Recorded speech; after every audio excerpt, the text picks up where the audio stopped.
हेमंत जी, दो स्टॉक्स पर मैं आपका ध्यान केंद्रित कराना चाहूँगा। इनमें से एक है ऑटो एंसिलरी स्पेस का बिल्कुल बादशाह, जिसका नाम है सुंदरम फास्टनर्स। अगर हमारे देश की जो ऑटो एंसिलरी इंडस्ट्री है उसको वर्ल्ड मैप पर किसी को रखने का हक है तो वो है सुंदरम फास्टनर्स। आपके सामने सिर्फ और सिर्फ 300 रुपये के आसपास ट्रेड कर रहा है। मेरे ख्याल से ये 5 साल की सबसे कम वैल्यूएशंस होंगी। 520 का आपके सामने हाई दिख रहा है और इसमें वॉल्यूम आपके सामने आ रही होगी लगभग 21,000 शेयर। ये बहुत ही शानदार काउंटर है। यहाँ पर आप इसके प्रोडक्ट्स की जितनी भी तारीफ कर लें वो कम है। वॉल्यूम और प्राइस एक्शन आपके सामने ऑलरेडी है। कंपनी का रेवेन्यू है लगभग 4,000 करोड़ और अर्निंग्स है 385 करोड़। ज़बरदस्त इसमें कैश आपको दिखेगा बैलेंस शीट पर।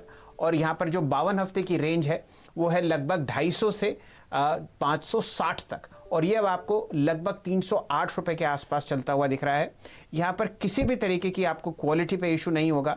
और मैं 10 साल की वैल्यूएशन देख रहा हूँ, ये बिल्कुल उसके मध्य से भी कम की तरफ चलता हुआ दिख रहा है।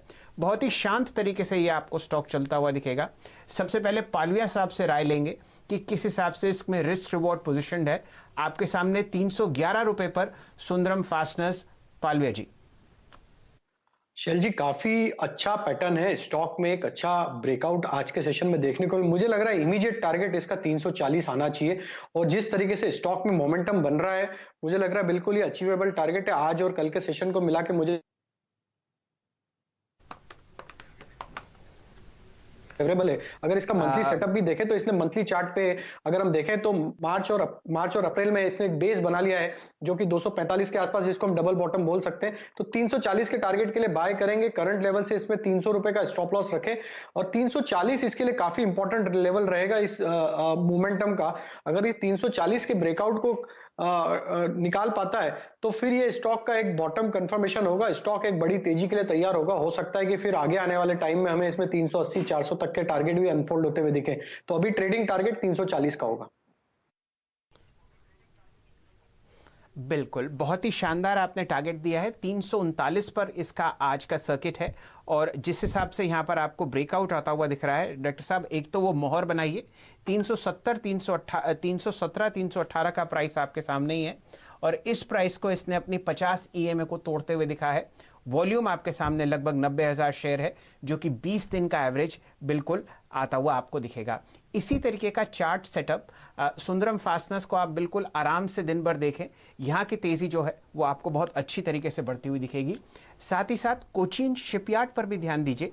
कल बहुत सारे डिफेंसिव स्टॉक्स पर बात हो रही थी और इस पर चर्चा होती हुई नहीं हो पाई। यहाँ पर 7 दिन की गिरावट के बाद आज जो रिस्क रिवॉर्ड रेशियो है वो देखते ही बनता है। 52 हफ्ते का हाई 480 है और आपके सामने 228 रुपये पर बहुत ही शानदार तरीके से तैयार है। ये आपके लिए सतपुते साहब, किस हिसाब से आप इसमें रिस्क रिवॉर्ड रेशियो देखते हैं? 5% ऊपर आपको ट्रेड करता हुआ दिखेगा कोचीन शिपयार्ड। चलिए, रिस्क टू रिवॉर्ड रेशियो जो है वो ये बेहतरीन है। यहाँ पे टेक्निकली पॉजिटिव डाइवर्जेंस है। दैट सिंपली मींस यहाँ पे 218 220 का जो सपोर्ट है वो इंटैक्ट है। स्टॉप लॉस होगा 220 का पोजिशनली। इसका टारगेट मेरे हिसाब से अगर आप थोड़ा सा इसे वर्क दे तो ये कम से कम 250 260 तक जाएगा। अगर आप as a trader point of view से देखें तो मेरे हिसाब से 244 ये इसका पहला पड़ाव रहेगा और उसके बाद ये 250 260 की तरफ भागेगा। पैटर्न बढ़िया है, डाउनसाइड लिमिटेड। बिल्कुल, शिपिंग एक और ऐसा सेक्टर है जहां पे एक अर्ली रिकवरी की उम्मीद की जा रही है और वो इम्पैक्ट आपको यहां नजर आएगा। इसलिए भी क्योंकि ये अपने अभी भी जो मार्च अप्रैल के लोज थे इस पूरी गिरावट के, उससे बहुत ऊपर नहीं आए हैं। तो रिस्क रिवॉर्ड रेशियो की जो हम बात कर रहे हैं वो इस हिसाब से आप देखिए कि रिस्क रिवॉर्ड रेशियो अभी भी काफी फेवरेबल बनता है, क्योंकि स्टॉक ने जो लो देखा था तकरीबन 209 रुपए के आसपास का और आज आपको ये 230 पे ही मिल रहा है। और इसने जो हाइज देखे थे इस साल जनवरी में कोरोना से पहले, बाकी सब कुछ में पहले वाले लेवल तो बात ही नहीं कीजिए आप, वो लेवल था इसका 491 रुपए। तो बहुत ही शानदार लेवल पर इस समय शैल जी ने स्टॉक को पकड़ा है। कोचीन शिपयार्ड, सुंदरम फास्टनर के बाद एक और खूबसूरत स्टॉक आपके लिए। लेकिन मेरी स्क्रीन पर आ रहा है आईडीएफसी फर्स्ट बैंक, क्योंकि यहां पर आपने 3 करोड़ से ज्यादा शेयर्स का ट्रेड देख लिया है। माफ कीजिएगा, 3.5 करोड़। मैं जितनी बार देखता हूं, मैंने पहले देखा तो 2 करोड़ था, फिर 3 हुआ, अब 3.5 करोड़ हुआ। पूरे दिन में यहां पे 3.5-4 करोड़ औसतन ट्रेड होता है। तो वो वॉल्यूम अभी तक आ गया है और जिस तरह से आप तेजी देख रहे हैं, एक बात आपको मैं याद दिला दूं, मैं बार बार कहता हूं, वोडाफोन आइडिया के लिए अच्छी खबर आए तो आप वोडाफोन लेने की हिम्मत जुटाएं ना जुटाएं, आईडीएफसी फर्स्ट में ट्रेड कीजिए या इन्वेस्ट करने का सोचिए, क्योंकि इन्होंने 1600 करोड़ रुपए का बहुत बड़ा राइट डाउन ले रखा है। अगर वोडाफोन आइडिया कंपनी बंद नहीं होती, रिवाइव होती है, तो वो राइट बैक होगा और उसके बाद आपको इस स्टॉक की री रेटिंग दिखेगी। जो पूरा इसको जो मार पड़ी है हाल में, वो 36 रुपए से लेकर के 18 रुपए वाला सफर वोडाफोन ने कराया है। तो वोडाफोन के लिए अच्छी खबर आए तो ये स्टॉक चलता है। अभी हमने देखा था हाल में नतीजे के बाद भी स्टॉक में इनफैक्ट खरीदारी हो रही थी, क्योंकि जो इनका कोर रिटेल सेगमेंट है वो इंटैक्ट है, उस पर ज्यादा मार पड़ती हुई नजर नहीं आई है। इस चार्ट पे पालवी जी जरा नजर डालिए, क्या कॉल देते हैं आप? हाल के लो मेरे ख्याल में रिजल्ट के पहले थे 18.5 के आसपास, आज आपको 22 पे दिख रहा है। जी हाँ प्रदीप जी, स्टॉक काफी बीटन डाउन है, ओवरसोल्ड टेरिटरी में है और स्टॉक में जिस तरीके से आज हमको मूवमेंट दिख रहा है और स्टॉक ने लोअर साइड पे 18.5-19 के आसपास एक बेस बनाया है। स्टॉक में मुझे लगता है थोड़ा सा मोमेंटम और कंटिन्यू रहना चाहिए। 24 रुपए 50 पैसे 25 रुपए तक के भी इसमें टारगेट आते हुए दिखना चाहिए, क्योंकि स्टॉक में जिस तरीके से रिकवरी लोअर साइड से देखने को मिल रही है, मुझे लग रहा है 25 रुपए के टारगेट अचीवेबल है। करंट लेवल से जो अब स्टॉप लॉस रख लेना चाहिए ट्रेडिंग पॉइंट ऑफ व्यू से, वो होगा 21 रुपए का और टारगेट होंगे 25 रुपए तक के। चलिए, ये समय है पहला सौदा को यहीं पे निपटाने का। मैं बस एक बात कहना चाहता हूं कि आइडिया सेलुलर और गूगल की डील हो ना हो, आप उस स्टॉक पे ध्यान दे ना दें, लेकिन दो ऐसे स्टॉक्स हैं जो इस डील के चलते चलते आपको बहुत अच्छी तरीके से ऊपर की तरफ मूवमेंट दिखा रहे हैं।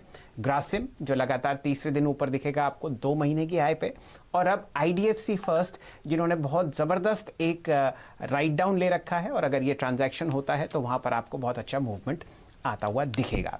जाते जाते आपके सामने इंडिसेस पर नजर डाल देते हैं। 55 पॉइंट नीचे फिलहाल 2 दिन की तेजी के बाद आपको निफ्टी ट्रेड करता हुआ दिखेगा 9432 पर। बैंक निफ्टी पर आप लगभग 380 पॉइंट का कट आते हुए देख रहे हैं 18,786 पर। जून एक्सपायरी का पहला दिन है और 2 दिन की शानदार तेजी के बाद बाजार आज हल्की तरीके से इंडिसेस पर आपको सुस्ताता हुआ दिखेगा। शुरू करेंगे 10 के दमदार ट्रेड्स। हमारे साथ राजेश पालविया साहब कंटिन्यू करेंगे, आशीष चतुर्मोता साहब जुड़ेंगे सैंक्टम वेल्थ से, और 2 नए खिलाड़ी आपको इंट्रोड्यूस होते हुए दिखेंगे 2020 की टीम में, जो कि आपको हेमंत जी और नीरज जी बताएंगे। जुड़े रहिए हमारे साथ, थोड़ी देर में हम वापस आते हैं।